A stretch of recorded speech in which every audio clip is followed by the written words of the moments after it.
തൃശൂർ കുന്നംകുളത്ത് യൂത്ത് കോൺഗ്രസ് മണ്ഡലം president VS. സുജിത്തിനെ ആക്രമിക്കുന്നതിന് നേതൃത്വം നൽകിയ പോലീസ് ഉദ്യോഗസ്ഥരെ സർവീസിൽ നിന്ന് പിരിച്ചുവിടണമെന്നാവശ്യപ്പെട്ട് കോൺഗ്രസ് നേതൃത്വത്തിൽ ചന്ദേര പോലീസ് സ്റ്റേഷൻ പരിസരത്ത് ജനകീയ പ്രതിഷേധ സദസ്സ് നടത്തി.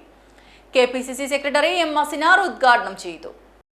ജനങ്ങളുടെ പ്രശ്നങ്ങളിൽ നിരന്തരം ഇടപെടുന്ന പൊതുപ്രവർത്തകരെ പോലും അടിച്ചു പരിക്കേൽപ്പിക്കുന്ന പോലീസ് ഉദ്യോഗസ്ഥർ ദേശീയ തലത്തിൽ തന്നെ കേരള പോലീസിന് വലിയ നാണക്കേടുണ്ടാക്കുകയാണെന്ന് കെ.പി.സി.സി സെക്രട്ടറി എം. അസിനാർ പറഞ്ഞു.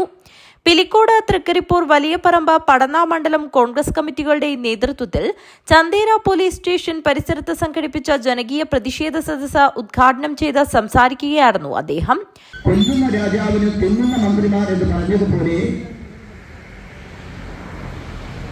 ഏറ്റവും വലിയ ക്രിമിനലും ഗുണ്ടയുമായി കൊലക്കേസിന്റെ പ്രതിപോലുമായ വാടിക്കൽ രാമകൃഷ്ണനെ നാളെ ആദ്യമായി കൊലപ്പെടുത്തിയ കേസിലെ രാഷ്ട്രീയ സംഘർഷത്തിൽ കൊലപ്പെടുത്തിയ ആ കേസിൽ പ്രതിയായി ചേർക്കപ്പെട്ട പിണറായി വിജയൻ കേരളത്തിന്റെ മുഖ്യമന്ത്രിയായിരിക്കുമ്പോൾ ആ ഗുണ്ടാ തലവന് അനുയോജ്യമായ വിധത്തിൽ കേരളത്തിലെ പോലീസിനെ മാറ്റിയെടുത്തതിന്റെ നേർചിത്രങ്ങളാണ് ഇത് പുറത്തു വന്നുകൊണ്ടിരിക്കുന്നത്.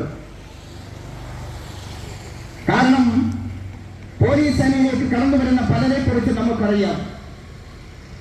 PSCയുടെ റാങ്ക് ലിസ്റ്റിൽ പരീക്ഷ പോലും എഴുതാത്തവർ.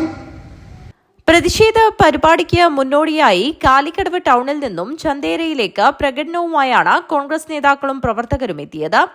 ജനകീയ പ്രതിഷേധ സദസ്സിൽ പിലിക്കോട് മണ്ഡലം കോൺഗ്രസ് പ്രസിഡന്റ് എം.പി. മനോഹരൻ അധ്യക്ഷത വഹിച്ചു.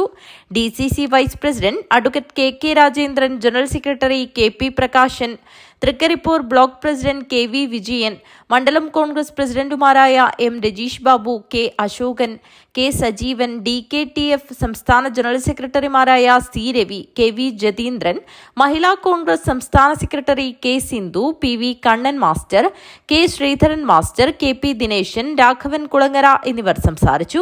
News bureau, Trikaripur.